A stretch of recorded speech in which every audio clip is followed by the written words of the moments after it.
అందరికి సుస్వాగతం శ్వేత తెలుగు బ్లాగ్స్ కి. Date is 14th of March 2021.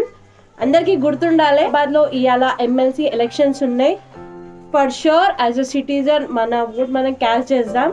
So already ఇప్పుడు టైం 2:55 అయింది. మార్నింగే రైట్కి వెళ్ళేసి వచ్చేసరికి టైం అయింది లంచ్ చేసేవరకు. సో 4 o'clock వరకు టైం ఉంది. సో బయలుదేరుతున్నాం.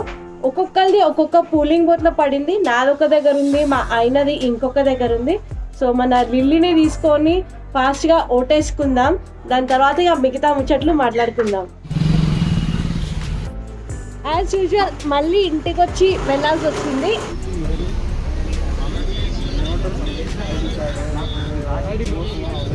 ఇక్కడ పోలింగ్ బూత్లు ఉన్నాయి, అక్కడ అందరు ఓట్లు వేయడానికి వస్తున్నారు. చాలా ఎక్కువ నెంబర్స్లోనే వస్తుండే. ఇంకో 1 hour ఉంది ఓటింగ్ సమాప్తం కానీకి.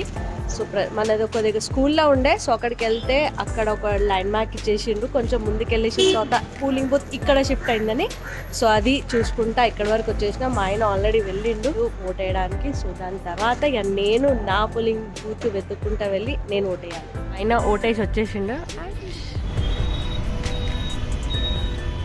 సో ఇగోండి, ఇది ఒక స్లిప్ రాసి ఇచ్చిండు నాకు.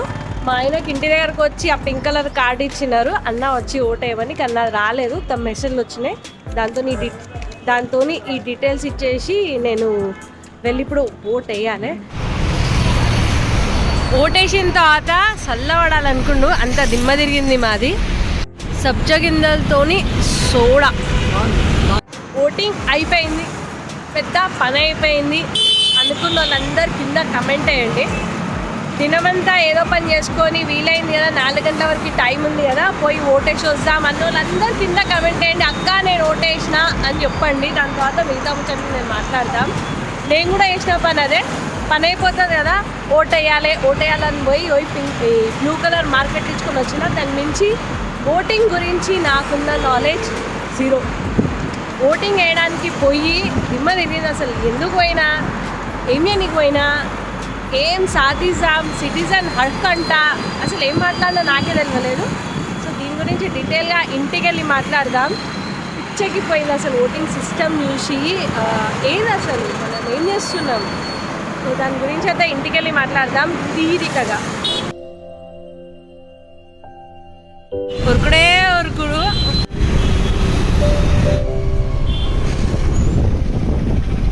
మా ఆయన ఇంటికి పోయిండు. ఏం తెచ్చుకున్నా, రొయ్యలు. నేను మా క్యాండీ దగ్గరికి వెళ్ళొస్తా. మా ఆయన ఇవాళ స్పెషల్ అని రొయ్యలు తెచ్చుకున్నాం. బట్ ఉండాల్సిందేనే, మళ్ళీ యూట్యూబ్ని నమ్ముకొని అది ఉండాలి. కానీ అక్కడ ఫిష్ ఇంకా రొయ్యలు తీయడం చూస్తుంటే మాత్రం ఇంకా లైఫ్లో మళ్ళీ దాన్ని తినను అన్న ఆలోచన ఇంకా రన్ అయింది. కష్టం. హే క్యాండీ కమ్. ఓటేసిన తర్వాత మా మమ్మీ వాళ్ళ ఇంటికి వచ్చినాం. కొంచెంసేపు నాకు ఇలా జ్ఞానోదయం అయింది. నిజం చెప్తున్నా, జ్ఞానోదయం అయింది. ఎంతమంది ఓన్లీ పొద్దు నుంచి ఏదో ఒక పనిలో బిజీ ఉంది, సండే ఉంది, ఓట్స్ డే. ఓకే చెప్ హాయ్ చేయ అందరికి. How are you and what is this?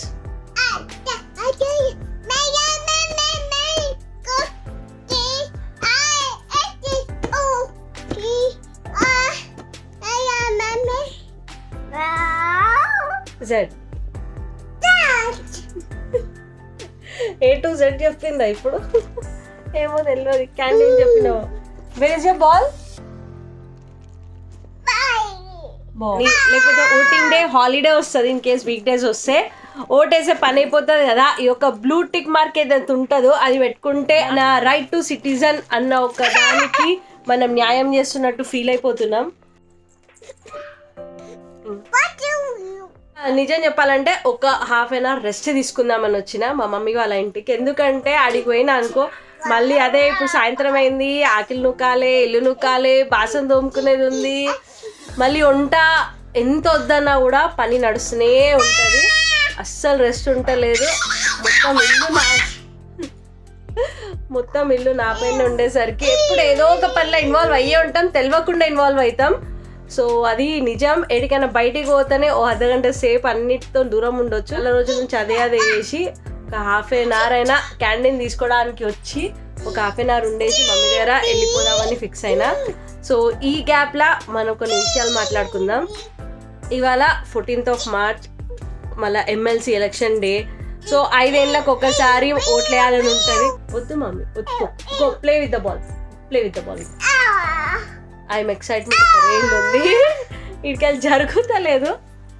ఎంతమంది ఒక డ్యూటీ లాగా తీసుకుంటున్నారు, ఓట్స్ వేస్తే పని అయిపోతుంది అన్న ఇంటెన్షన్తో ఒక బ్లూ టిక్ మార్క్ కోసం ఓట్లు వేయడానికి ఎంతమంది పోయినారు. నిజం చెప్తున్నా, నేనైతే దానికే పోయినా. ఓట్ వేయాలి కదా, ఓట్ వేయకపోతే ఓటర్ ఐడిలో నా పేరు పోతుంది, లేకపోతే ఏదో ఒకటి గవర్నమెంట్ దాంట్లో నా డీటెయిల్స్ ఉంటుంది అన్న ఇంటెన్షన్తో చాలా మంది ఓట్ వేస్తారు. అందులో నేను కూడా ఒక శాతం, ఎందుకంటే ఎమ్మెల్సీ గురించి నాకన్నా తెలియదు, నేను ఫస్ట్ టైం ఓట్ వేసిన. Can you please do not shout. So ఎప్పుడు మన ఫండమెంటల్ రైట్స్ గురించే మనం చాలా ఎక్కువ మాట్లాడతాం. నాకు ఈ హక్కు ఉంది, ఏదైనా గవర్నమెంట్ సబ్సిడీ ఉంది, అది ఉంది అనుకో, మాకు రాలేదు, మా ఈ లిస్ట్లో నెంబర్ లేదు, ఆ లిస్ట్లో నెంబర్ లేదని మాత్రం కొట్లాడడానికి లేకపోతే చూడడానికి వెళ్ళిపోతాం. మన ఇంటి పక్కలోకి వచ్చింది అనుకో, మనకి ఇంకా లొల్లి ఎక్కువ ఉంటుంది. మనకు రాకపోయినా పర్వాలేదు కానీ మన ఇంటి పక్కలోకి కూడా రావద్దు. ఆ ఇంటెన్షన్, ఆ మెంటాలిటీ చాలా వరకు ఉంటుంది. అది వాద్యం, అది నిజము. సో అట్లాంటి దాంట్లోనే ఇవాళ ఓట్స్ వేద్దామని పోయినాం, కానీ ఓట్ ప్రొసీజర్ చూసి మాత్రం నేను స్టన్ అయిపోయినా. ఇంత పెద్ద షీట్ అది, అసలు ఎవరున్నారు ఏం సంగతి మనకి ఇంత ఇన్ఫర్మేషన్ కూడా తెలియదు. అన్లెస్ మీరు పాలిటిక్స్లో ఉండి మీకు అన్ని గురించి పార్టీస్ గురించి తెలిసి ఉంటేనే మీకు ఆ పార్టీల పేరు ఎప్పుడైనా, ఆ కంటెస్టెంట్స్ పేర్లు ఎప్పుడైనా వినబడి ఉండొచ్చు. మాకు మాత్రం దూరం దాకా అసలు ఏం తెలియదు. అందులో హార్డ్లీ ఒక 10 parties అంటే అప్పుడో ఇప్పుడో విన్నట్టున్నది. ఒక 2-3 parties అయితే అసలు మేము వినలే. ఆ ఒక్క 2-3 parties నుంచి నాట్ లెస్ దెన్ 60 members, నేమో 60 మంది ఆ వేరే పార్టీలలోకి వెళ్ళి ఉన్నారు. మిగతా అవేమతో మనకు అప్పుడో ఇప్పుడో విన్న పార్టీస్ నుంచి నిలబడి ఉన్నారు. సో ఎవరికైనా ఓటేసామంటే కూడా మనకు అసలు ఎవరి గురించి ఏం తెలీదు. 93 contestants ఉండే ఎమ్మెల్సీ గురించి. అసలు ఎమ్మెల్సీ అంటే ఏందో కూడా అంత క్లారిటీ లేదు నాకైతే. గ్రాడ్యుయేట్స్ మీకు ఓటింగ్ రైట్ ఉంటుంది, ఇంకా ఏదైనా ఉద్యోగ పరంగా, అన్ఎంప్లాయ్మెంట్ పరంగా, లేకపోతే గ్రాడ్యుయేట్స్ ఎవరైతే చదువుకున్నారో వాళ్ళకి ఒక హోదా ఇచ్చింది గవర్నమెంట్. మీరు ఇలాంటి ఒక ఎమ్మెల్సీ ఎలక్షన్స్ ద్వారా మీ క్యాండిడేట్స్ని ఎన్నుకోవచ్చు అన్న ఒక ఇంటెన్షన్తోని. కానీ మనం అది ఎంతమంది ఎంతగా వినియోగించుకుంటున్నారు అన్నది నాకు తెలియదు. సో దీన్ని సీరియస్గా ఇష్యూ తీసుకుందాం, సీరియస్గా పాటించి అసలు ఎవరు ఏం సంగతి అని తెలుసుకుందాం. ఏ పార్టీని ఉద్దేశించి మాత్రం ఇది లేదు, ఎందుకంటే నాకు ఏ పార్టీ వచ్చినా కూడా నాకేం తెలియదు, నాకేమంత సౌలియత్ రాదు, 100% నాకు రాదు, అది వచ్చే వాళ్ళకే వస్తుంది. సో ఏదున్నా కూడా ఇప్పుడు మన ఒక గల్లీలో ఒక ఇష్యూ ఉంది, ఆ ఇష్యూ ఎవరు రిజాల్వ్ చేసిండ్రు, ఏ పార్టీ అన్నది ఇర్రెస్పెక్టివ్, ఆ ఇష్యూ రిజాల్వ్ అయిందా లేదా. మనకి ఏదైనా ఇష్యూస్ వస్తే గ్రూప్ లాగా ఉందాం, గవర్నమెంట్ దగ్గర తీసుకోదాం. ఏ పార్టీ అయితే దాన్ని రిజాల్వ్ చేస్తుందో అదే పార్టీ మన గొప్ప, దాన్ని మించి మనం ఇంకేం ఎక్స్పెక్ట్ చేయలేము. ఇలాగే ప్రతి ఒక్క గల్లీ, ప్రతి ఒక్క టెరిటరీ, ప్రతి ఒక్క ఏదైతే కమ్యూనిటీ ఉంటుందో వాళ్ళు ఇలాగే పాటించారనుకోండి. సో మనం ఒక మంచి గవర్నమెంట్ని ఫామ్ చేయొచ్చు అన్న ఇంటెన్షన్ నాది. అన్నిటికీ గవర్నమెంటే దిగి రావాలి, ఫండ్స్ ఇవ్వాలంటే ఇవాళ కాలంలో అది ఎంతవరకు వర్కౌట్ అవుతుందో కూడా తెలియదు. ఏ విషయం గవర్నమెంట్ దాకా ఎప్పుడు దాకా వెళ్తుందో, దాని ప్రొసీజర్ ఏందో, ఎంత టైం లిమిట్ అన్నది మనకి ఏం తెలియదు. ఎందుకంటే మేము అట్లాంటి ప్రాజెక్ట్ మీద పనిచేస్తున్నాం. ఎన్నిసార్లు తిరిగినా కూడా అది టైం తీసుకుంటుంది, కానీ వర్కౌట్ అవుతుంది అంటారు, కానీ అది ఎప్పుడైతుంది ఏం సంగతి అన్నది మనకు తెలియదు. సో ఇవన్నిటికీ కావాలంటే మనకు కాంటాక్ట్స్ కావాలి, వాళ్ళని కరెక్ట్ పర్సన్ని రీచ్ అయ్యే కాంటాక్ట్ మనకు దొరికింది అనుకోండి, మనం ఏ పనైనా గవర్నమెంట్లో ఈజీగా వాళ్ళ వెల్కి తీసుకురావచ్చు. సో అది ఎంతవరకు పని అవుతుందో అది సెకండరీ. సో ఇవాళనైతే వెళ్ళినప్పుడు 93 contestants నిలబడినరు. సో దాంట్లో ఎవరి పేర్లు మనకు తెలియదు. అండ్ ఎక్కడికి వెళ్ళినా కూడా సీరియల్ నంబర్లు చెప్తుండ్రు, మా అంటే ఈ నెంబర్కి ఓటేయండి, ఈ నెంబర్కి ఓటేయండి. సో ఈ యొక్క మార్కెటింగ్ స్కిల్స్తో ఏమవుతుందో తెలుసా, మనకి తెలియని నంబర్స్, తెలియని క్యాండిడేట్స్, వీళ్ళే ఉన్నారా ఇంకెవరు లేరా అన్న మార్కెటింగ్ స్కిల్స్ అది. So mouth to mouth marketing అంటారు చూడండి, అది బాగా యూజ్ అవుతుంది. ఎవరి గురించి అయినా చెడు కానీ మంచి కానీ వాళ్ళు మాట్లాడడానికి అందరి నోట్లోకి వచ్చిందంటే వాళ్ళు ఫేమస్ అయినట్టే. సో అది మనం నిజంగా లైఫ్లో మేము ఎక్స్పీరియన్స్ కూడా చేస్తున్నాం. ఎవరేం పని చేస్తుండో సంబంధం లేదు, వాళ్ళ గురించి వేరే వాళ్ళు మాట్లాడుకుంటున్నారంటే అక్కడి నుంచి ఇంకా పాక్తూనే ఉంటుంది. So mouth marketing is very important. So అందుకే వారి గురించి అయినా మాట్లాడేటప్పుడు ఆలోచించి మాట్లాడండి. సో అన్నోయింగ్లీనే మీరే వాళ్ళకి ప్రచారం చేస్తున్నారు, మంచిది అని చెడు కానీ. సో ఇవాళ ఓటింగ్ గురించి అయితే కొంచెం నిజంగా నేను డిసప్పాయింట్ అయ్యి ఉన్నాను. నెక్స్ట్ టైం ఎప్పుడు ఓటింగ్ అయినా కూడా ఇంకా కొంచెం జాగ్రత్తగా కొంచెం సర్వే చేసి పోవాలన్న ఆలోచన నాలో ఉంది. ఎందుకంటే బిగ్ బాస్ లాంటి సీజన్ని ప్రపంచవ్యాప్తంగా మనం చూసి అలా కూడా ప్రతి వారం ఒకరిని ఎలిమినేట్ చేసే సత్తా మనందరికీ ఉంది. సో మన గవర్నమెంట్ మన హిసాబ్తోని పని చేయకపోతే అట్లాంటి ఆపర్చునిటీ మనకి ఎందుకు లేదు? సో అదంతా మనకి రావచ్చు, లేకపోతే గవర్నమెంట్ అట్లా మరలొచ్చు. సో ఐఎమ్ నాట్ షూర్, నాకంత ఏం ఐడియా లేదు అందులో. సో ఒక టీవీ సీరియల్నే మనం 1,00,000 కోట్ల మంది చూసి దాన్ని అట్లా చేస్తున్నాము. సో గవర్నమెంట్ మన కోసం పనిచేస్తున్న సర్వీస్ అది. సో మనకి ఎంత హక్కు ఉండాలి? ఎప్పుడు మన హక్కుల గురించి మాట్లాడతాం కదా. సో ఒక పని చేద్దాం, ఒక ఫండమెంటల్ రైట్, ఒక ఫండమెంటల్ డ్యూటీ. ప్రతి ఒక్కరు ఈ చూసిన వీడియో అందరూ అవి 2 రాసుకోండి, ఆ రెండింటి మీద పని చేయండి. నాకు ఈ హక్కు ఉంది, నాది డ్యూటీ ఉంది. సో మేము ఒకసారి కేబీఆర్ పార్క్లో కూడా చేసినాం ఫండమెంటల్ డ్యూటీ గురించి, ఎన్వైరన్మెంట్ని రక్షించాలి. సో అది కూడా ఒక సెక్షన్, ఒక ఫండమెంటల్ నంబర్ ఉంది మన ఇండియన్ కాన్స్టిట్యూషన్లో. సో అట్లాంటివి ఏమైనా తీసుకోండి, అవి తీసుకొని దానిపైన పని చేయండి. సో మంచిగా ఉంటుంది, దానిపైన కూడా పని చేస్తే ఎవడో వచ్చి గవర్నమెంట్ చెప్పే అవసరం మనకు అస్సలు లేదు. మన లైఫ్ మన చేతిలో ఉంది, మన భారతదేశం మన చేతిలో ఉంది. కాబట్టి అంతో ఇంతో ట్రై చేద్దాం, ఎంతవరకు లీడ్ అవుతుందో తెలియదు. సో నేను కూడా ఒక ఫండమెంటల్ డ్యూటీ తీసుకుంటా, ఒక ఫండమెంటల్ రైట్ తీసుకుంటా. ఆ రెండింటి గురించి నేను మాత్రం ఫర్ షూర్గా మాట్లాడతా. అవి 2 ఏందన్నది డిసైడ్ చేసి మీకు అందరికీ చెప్తాను. సో దాన్ని కూడా నేను చదవాలనుకుంటా. బుక్ ఎన్నున్నాయో ఏం సంగతో నాకు తెలియదు. పేపర్ వర్క్ ఓటింగ్కి ఇంత పెద్ద షీట్ ఇచ్చిండు పింక్ కలర్ది, దానిలో టిక్కులు పెట్టాలి. ఒక్క ఓటు కాదు భయ్, అందులో ఎంతమందినన్నా టిక్ కొట్టచ్చు అంట. అది మాకు అసలు లోపల పోయేదాకా తెలియదు. సో ఇది ఎంతమందికి తెలుసో కూడా నాకు తెలియదు. సో లోపలికి ఓటేసేటప్పుడు కూడా ఇట్లుంటుంది అని చెప్పడం కూడా ఇక్కడ జరగలేదు. ఇన్ని టీవీ ఛానల్స్లల్లో ప్రచారం చేస్తుండే అసలు ఏం ప్రచారం చేస్తున్నారు, ఏం చెప్తున్నారు, ఓటింగ్ అనేది ఎట్లా జరుగుతుంది, ఏం సంగతి ఎట్లా వేయాలన్నది కూడా అందరికీ చెప్తే కొంచెం ముందటి నుంచి ప్రిపేర్ అయ్యి కూడా పోతారు. ఆడేదో నామకే వస్తే టిక్కులు కొట్టేసి నంబర్లు కొట్టేసి రారు కదా. This is my humble request to every citizen. Please కొంచెం సీరియస్గా తీసుకుందాం, ఇవన్నిటిని ట్రై చేద్దాం. మనం మొత్తం అయినంత వరకు మనకి ఏవైతే హక్కులు ఇచ్చిందో దాన్ని కరెక్ట్గా ఉపయోగించుకుందాం, ఓకేనా? దీని తర్వాత ఏం మాట్లాడుతానో తెలియదు కానీ మీకు బోర్ కొట్టిండొచ్చు. చాలామంది ఇప్పుడు ఒక కప్పు చాయ్ కావాలి, నెత్తి నొప్పి లేస్తుంది అని పిచ్చి కమెంట్లు కూడా వేస్తారు. మీ ఇష్టం, అది మీకు ఎట్లా అర్థమైతే నా భావన. This is my feeling. ఓటేసి వచ్చిన తర్వాత అంటే ఈ యొక్క విషయం పైన నాకు అట్లా అనిపించింది, అందుకే ఇంత మాట్లాడి ఈ బ్లాగ్ పెడుతున్నాను. సో దీని తర్వాత ఇవాళైతే మా ఎంగేజ్మెంట్ యానివర్సరీ 3 yearsది. సో వచ్చేటప్పుడు రొయ్యలు తీసుకొచ్చిందాం మేము. నేను ఎప్పుడు ఉండలేదు, యూట్యూబ్ని నమ్ముకొని ఉండాలి. క్యాండీకి వాళ్ళ డాడీకి నా తరఫు నుంచి చిన్న ట్రీట్. సో క్యాండీని తీసుకెళ్ళాలి. మేడం ఒక రేంజ్లో ఆడుకుంటుంది ఇక్కడనైతే. సందడి క్యాండీ ఇక్కడికి వస్తే మాత్రం. ఆమె వీడియోస్ చూసుకుంటా ఈమె ఇక్కడ తింటుంది. మా క్యాండీ పరిస్థితి అది. ఇంటికి వచ్చిన తర్వాత దిగడానికి రెడీ లేదు, మళ్ళీ బండి ఎక్కుతుందంట, అట్లా ఎక్కేస్తుంది. ఇది పొజిషన్ మా candy. Candy wants to come in side. ఏడికి పోతావు మళ్ళా? ఇప్పుడుదకి నీకు అందుతుంది అక్కి అక్కడ నుంచి. బండి తీసుకొని వెళ్ళిపోతుందంట క్యాండీ. పోయి టైమ్ ఈజ్ 10:25. మా మమ్మీ వాళ్ళ ఇంటికి వచ్చేసిన. క్యాండీని కూడా తీసుకొచ్చిన. చూసిండ్రు ఎంత గోల వేస్తుందో, అసలు బండి మీదకి వెళ్ళి దిగడానికి రెడీ లేదు. అసలు ఇప్పుడు వాళ్ళ తాతయ్య అక్కడ నిలబడితే మా బండి మీద కూర్చొని కొంచెం రిలాక్స్ అయింది, ఒక 10 నిమిషాలు ఏడ్చి. సో మా ఇంటి పరిస్థితి ఇంటికి వచ్చే వరకు ఎట్లుందో చూపెడతా. ఇంటిలానే నేను కానీ ఇంట్లో లేకపోతే పరిస్థితి ఇట్లుంటుంది. కూర్చునే ప్లేస్ అన్ని గ్యాడ్జెట్స్ అన్నీ అక్కడనే ఉంటాయి. ఇక ఎంత తిరిగి వచ్చినా, ఎంత బయటికి వేసినా, ఇంటికి వచ్చిన తర్వాత మాత్రం ఇది నా రెస్పాన్సిబిలిటీయే. వాళ్ళకి అంత ఇవన్నీ దాని ప్లేస్లో పెట్టాలి అట్లా ఇట్లా ఏముండదు. పని చేస్తున్నామా మళ్ళీ వచ్చి పని మీద కూర్చోవాలి కదా, ఎట్లా అని అట్లా పెట్టిపోతాడు. సో ఆయన వెళ్ళింది ఇప్పుడు ఒక రిసెప్షన్కి వెళ్ళిండు.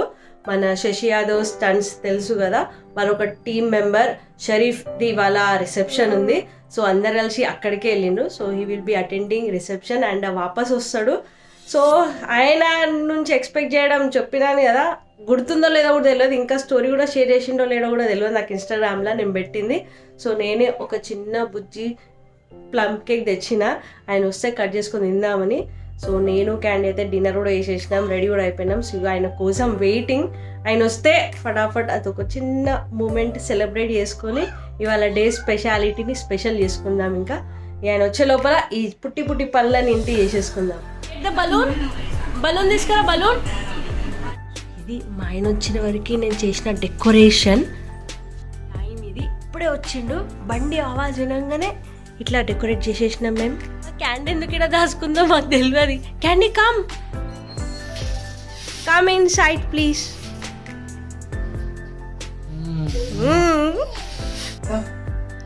నాకైనా ఎక్కువ ఎక్సైటెడ్ అయి ఉందాగో, లోపల పోయి చూరింది. క్యాండీ కమ్, కూర్చో, లైట్ వేసా, కూర్చో.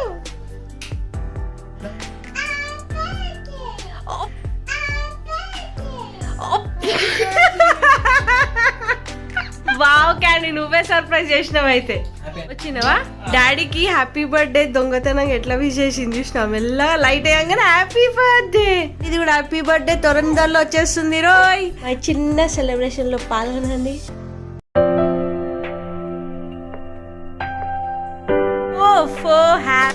వావ్, ఎంగేజ్మెంట్ యానివర్సరీ వాళ్ళ మమ్మీ డాడీది క్యాండీ సెలబ్రేట్ చేస్తుంది కదా.